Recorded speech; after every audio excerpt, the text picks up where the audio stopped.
तो आज मैं एक्सप्लेन करने जा रहा हूँ सेक्टर 36 मूवी का, जो कि नेटफ्लिक्स पे रिलीज हुआ है। अब बात करें इस मूवी के बारे में तो ये एक रियल इंसिडेंट बेस्ड मूवी है। अब यहाँ पे मैं बता दूं कि ये एक बहुत डिस्टर्बिंग क्राइम थ्रिलर मूवी है। अब ऑब्वियसली इस मूवी में जो कैरेक्टर्स का नेम वगैरह है वो और नेम और प्लेस ये सब चेंज कर दिया गया है। मैं यहाँ पे इस मूवी के बारे में बात करने जा रहा हूँ और इस मूवी का एंडिंग भी डिस्कस करूंगा। अब सीधे चलते हैं एक्सप्लेनेशन की तरफ। पहले से में हम एक आदमी को देख पाते हैं जिसका नाम होता है प्रेम। प्रेम यहाँ पे अपने बीवी के साथ बात कर रहा था और थोड़ी देर बाद हमें पता चलता है वो इस घर का नौकर है।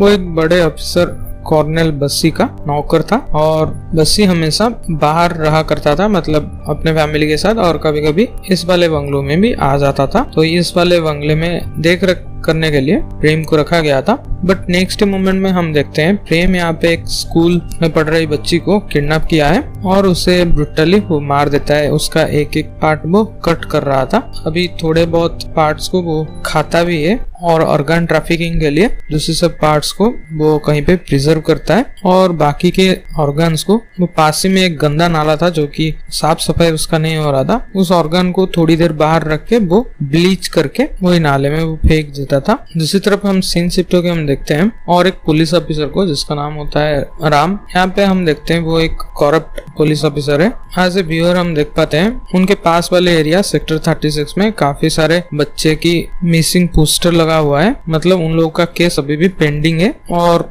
इंस्पेक्टर राम यहाँ पे सोच रहे थे कि सिंस वो एक चौल है और काफी लोग इमिग्रेंट्स थे इसलिए वो अपने ही बच्चे को बेच देते हैं, इसलिए इंस्पेक्टर यहाँ पे उस केस को इतना सीरियसली नहीं लेता और वो केस ऐसे ही पेंडिंग पड़े रहते हैं। नेक्स्ट हम देखते हैं और एक बंदा कंप्लेन लिखाने आया था। उसकी बेटी चुमकी यहाँ पे लास्ट टाइम बस्सी के घर गई थी और उससे ही वो लापता हो चुकी है, उसके बाद ही वो लापता हो चुकी है। अब एज यूजुअल इंस्पेक्टर यहाँ पे उसके बात को इतना सीरियसली नहीं लेता और उसका एफआईआर रजिस्टर नहीं करता है। सीन अभी सेक्टर के हम देखते हैं वही सेक्टर 36 में कुछ बच्चे यहाँ पे क्रिकेट खेल रहे थे और बॉल यहाँ पे नाली में गिर जाता है। नाली से बॉल उठाने के लिए अली नाम का एक बच्चा आता है और उसे एक कटा हुआ हाथ मिलता है। बट यहाँ पे पुलिस उस केस को सीरियसली नहीं लेता, मतलब इंस्पेक्टर की टीम यहाँ पे उस केस को सीरियसली नहीं लेते हैं और उसको एक कटा हुआ बंदर का हाथ बता के केस क्लोज कर देते हैं और उस बच्चे मतलब अली को 100 रुपए भी खुशी में देते हैं। अब दूर से ये सब प्रेम देख रहा था और हंस रहा था।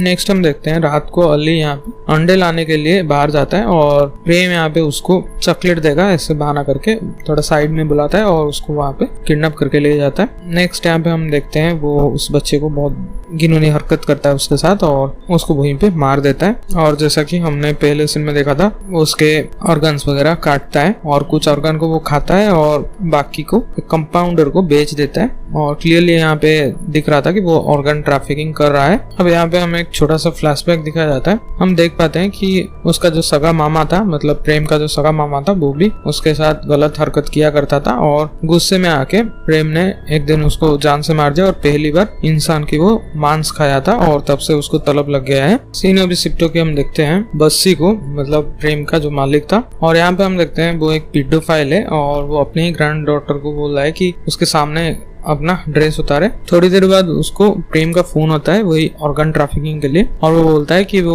नेक्स्ट डे ही उस बंगले में जाएगा और चुमकी को तैयार रखे। और यहाँ पे हमें दिखाया जाता है चुमकी वही बंदे का बेटी है जो कि 7 दिन पहले एफआईआर लिखने आया था। अब यहाँ पे हमें पता चलता है कि चुमकी एक कॉल गर्ल है जो कि मतलब उसके पिता ही उसको ये सब करने के लिए बोल रहे हैं और बस्सी जब भी वो सेक्टर 36 वाले बंगले में जाता है तब वो पर नाइट चुमकी को पे करता है उसके साथ वो सब गलत हरकत करने के लिए। सीनियर शिफ्ट हो गए हम देखते हैं प्रेजेंट टाइम में इंस्पेक्टर यहाँ पे एक रामलीला में पार्ट ले रहा था और वहाँ पे चुमकी के पिता आ जाते हैं वही कंप्लेन लिखाओ ये बात करने के लिए। अभी इंस्पेक्टर यहाँ पे पहले उसको समझाने का कोशिश करता है बट चुमकी के पिता यहाँ पे बोल देते थे कि मेरी बेटी की जगह अगर तुम्हारी बेटी होती तो ये बात सुन के इंस्पेक्टर यहाँ पे ट्रिगर हो जाता है और उन लोगों का फाइट होता है और इंस्पेक्टर यहाँ पे काफी कुछ चुमकी के पिता को सुनाता है। बट थोड़ी देर बाद हम देख पाते हैं कि इंस्पेक्टर की जो बेटी है वो अपनी सीट में नहीं थी और वो अपनी पत्नी को पूछता है कि हमारी बेटी कहाँ पे है और यहाँ पे वो देख पाता है कि उसकी बेटी को प्रेम यहाँ पे उठा के ले जा रहा है। प्रेम यहाँ पे एक मास्क पहना था इसलिए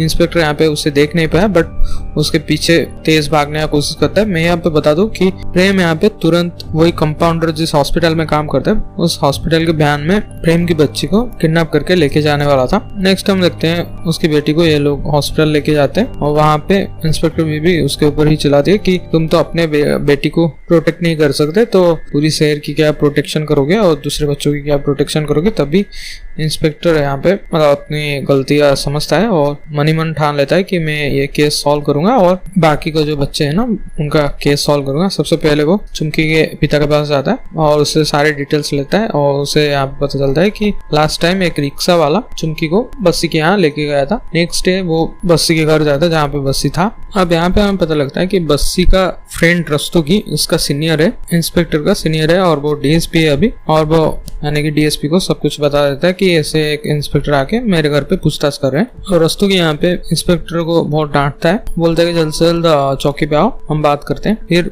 इंस्पेक्टर यहाँ पे बस्सी के घर से जाने ही वाला था, तभी वहाँ पे चुमकी पिता आ जाते हैं और उल्टा सीधा बस्सी को बोलने लगते हैं। तभी उन लोगों के कन्वर्सेशन से इंस्पेक्टर पता लगता है कि चुमकी एक प्रोस्टिट्यूट है और मतलब इस प्रोस्टिट्यूशन में उसके पिता ही उसका हेल्प कर रहे हैं, मतलब चुमकी के पिता ही उसका हेल्प कर रहे हैं। ये जानते इंस्पेक्टर यहाँ पे बहुत मारता है, मतलब चुमकी के पिता को बहुत मारता है और उसे बोलता है कि मैं तुम्हारे बेटी को तो ढूंढ लूंगा लेकिन तू इधर से निकल जा। अब इंस्पेक्टर को कहीं ना कहीं बस्सी के ऊपर ही शक था बिकॉज वो उल्टा सीधा जवाब दे रहा था और मतलब इंस्पेक्टर ने इतना भी कुछ पूछ नहीं लिया था कि बस्सी तुरंत से अपने फ्रेंड को कॉल कर दिया। अब नेक्स्ट यहाँ पे हम देखते हैं डीएसपी यहाँ पे वही इंस्पेक्टर को बुलाया था। अब वो उसे बोलते हैं कि तुम्हारे लिए मैं और एक बड़ा केस असाइन कर रहा हूँ और इस केस को तुम छोड़ दो, वो बड़ा वाला केस जो है उसको सॉल्व करो तो तुम्हारा प्रमोशन पक्का है। अब नेक्स्ट यहाँ पे वो इंस्पेक्टर यहाँ पे रिक्शा वाला का बयान लेने के लिए उसे बुलाया था, बट उससे जो फोन मिला था वो चुमकी का था।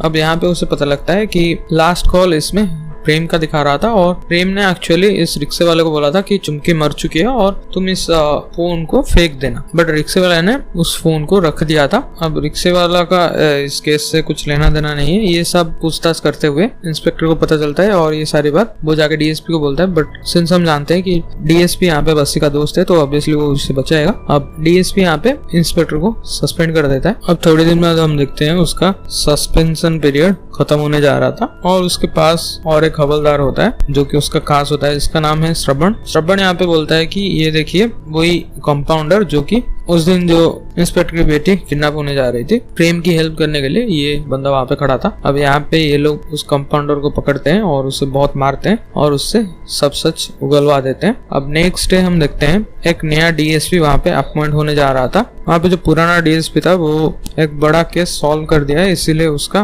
प्रमोशन हो गया है। नेक्स्ट हम देखते हैं वो बंदा जाते जाते, मतलब पुराना वाला जो डीएसपी था वो जाते जाते भी इंस्पेक्टर को ताना मारते हुए जा रहा था और वो कहीं ना कहीं जान रहा था कि इंस्पेक्टर अभी भी वही केस पे लगा हुआ है। अब यहाँ पे इंस्पेक्टर उसके जो हवलदार थे श्रवण, वो उस कंपाउंडर को एक जगह पे बांध के रखे थे ताकि उसका टेस्टिमोनी ले सके। बट यहाँ पे हमें पता लगता है कि श्रवण एक्चुअली में इंस्पेक्टर के लिए नहीं बल्कि अपनी तरक्की के लिए वो पुराना वाला जो डीएसपी है उसके साथ काम कर रहा है और वो सारी खबर उसे बता देता है। अब नेक्स्ट हम देखते हैं जब तक वो नया वाला डीएसपी ऑफिसर और इंस्पेक्टर वहां पे पहुंचे तब तक वहां पे कुछ गुंडे आके उस कंपाउंडर को जान से मार देते हैं ताकि इन लोगों के पास कोई भी सबूत ना हो। अब इंस्पेक्टर राम जब यहाँ पे आते हैं तब तक तो वो गुंडे उसे मार के ले गए थे, कंपाउंडर को मार के ले गए थे, इसलिए यहाँ पे फ्रस्ट्रेशन में आके इंस्पेक्टर राम यहाँ पे श्रवण को बहुत मारता है। हालांकि अभी तक श्रवण रस्तोगी से मिला हुआ है, मतलब पुराना वाला डीएसपी से मिला हुआ है, ये बात इंस्पेक्टर नहीं जानते हैं, बट यहाँ पे उसको थोड़ा बहुत शक तो हो गया था इसीलिए वो उसको बहुत मारता है। अब नया ऑफिसर यहाँ पे इंस्पेक्टर को अलाउ कर देता है, मतलब तुम जाके प्रेम को अरेस्ट करो और उसका टेस्टिमोनी लो। अब प्रेम यहाँ पे सब कुछ बक देता है, मतलब कैमरे के सामने सब कुछ बता देता है, ये लोग कैसे ऑपरेट करते थे और कहाँ कितने खून किए और कैसे ऑर्गन ट्रैफिकिंग करते थे,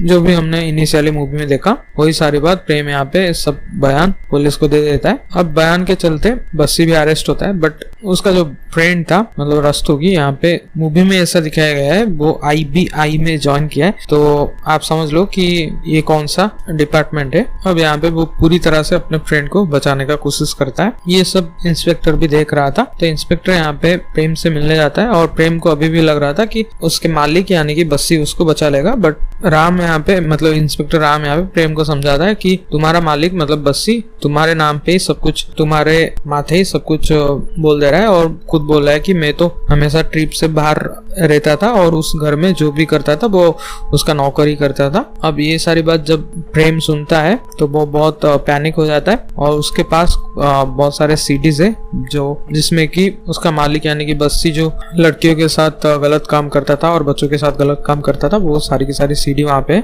इसलिए उस सीडी को रिट्रीव करने के लिए इंस्पेक्टर उसके गांव जाता है। हालांकि वो सीडी तो वो रिट्रीव कर देता है, ले आता है, बट रास्ते में वही भाड़े के गुंडे आके उसे मार देते हैं। सीन अभी शिफ्ट होके हम लगते हैं इंस्पेक्टर राम का यहाँ पे मिसिंग पोस्टर लगा हुआ है, और वो श्रवण जो कि हवलदार था वो उसका प्रमोशन होके वो इंस्पेक्टर बन चुका है, और उसका जो साथी हवलदार था, हवलदार बिश्नोई, वो एक ईमानदार हवलदार था। अब 6 महीने बाद हम देखते हैं उसको किसी ने वही सीडी सब पार्सल किया है। अब मूवी में तो क्लियरली दिखाया नहीं गया है कौन पार्सल किया, बट यहाँ पे हम गेस कर सकते हैं कि क्योंकि इंस्पेक्टर राम ने जब वो सीडीज वगैरह सब रिट्रीव किया तब उसका कॉपी बना लिया होगा, क्योंकि उसको श्रवण के ऊपर पूरा भरोसा नहीं था। बिकॉज लास्ट टाइम भी उन लोगों ने कंपाउंडर को पकड़ा था, और कंपाउंडर का लोकेशन सिर्फ और सिर्फ वही श्रवण ही जानता था, वही एक ही हवलदार ही जानता था। इसीलिए कहीं ना कहीं इंस्पेक्टर राम को उसके ऊपर शक हो गया होगा, इसीलिए वो सीडीज श्रवण को ना भिजवा के अपने और एक जो खास हवलदार थे